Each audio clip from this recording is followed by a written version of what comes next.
ខ្ញុំពិតជាសូមទោសដល់បងប្អូនទាំងអស់គ្នាដែលចាំមេរៀនកែរូបរបស់ខ្ញុំខ្លាំងមែនទែនជាពិសេសបងប្អូនដែលនៅក្នុង Channel Telegram របស់ខ្ញុំមានជាង2000នាក់ព្រោះដោយសារមួយរយៈមុនហ្នឹងគឺមានជួបរវល់ការងារច្រើនខ្លាំងមែនទែនហើយមួយរយៈក្រោយមកក៏ស្រុកទេសយើងជួបសង្គ្រាមអញ្ចឹងទៀតក៏អត់មានអារម្មណ៍ផលិត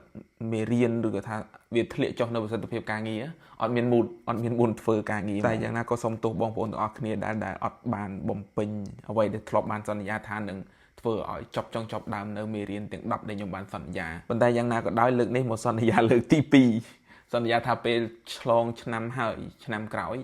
ខ្ញុំនឹងព្យាយាមធ្វើឲ្យបានច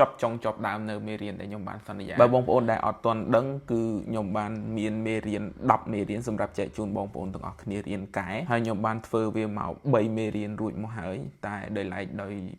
ហេតុផលដូចដែលខ្ញុំបាននិយាយមុនហ្នឹងអញ្ចឹងក៏ផ្អាកអត់បានធ្វើតតែ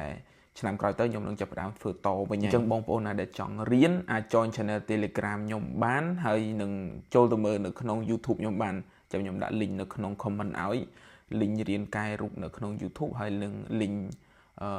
Telegram ដែលយើងអាចពិភាក្សាគ្នាបានហើយឆ្នាំថ្មីក្រៅតែពី10មេរៀនដែលខ្ញុំនឹងត្រូវធ្វើឲ្យអស់សម្រាប់បងប្អូនទាំងអស់គ្នាក៏មាន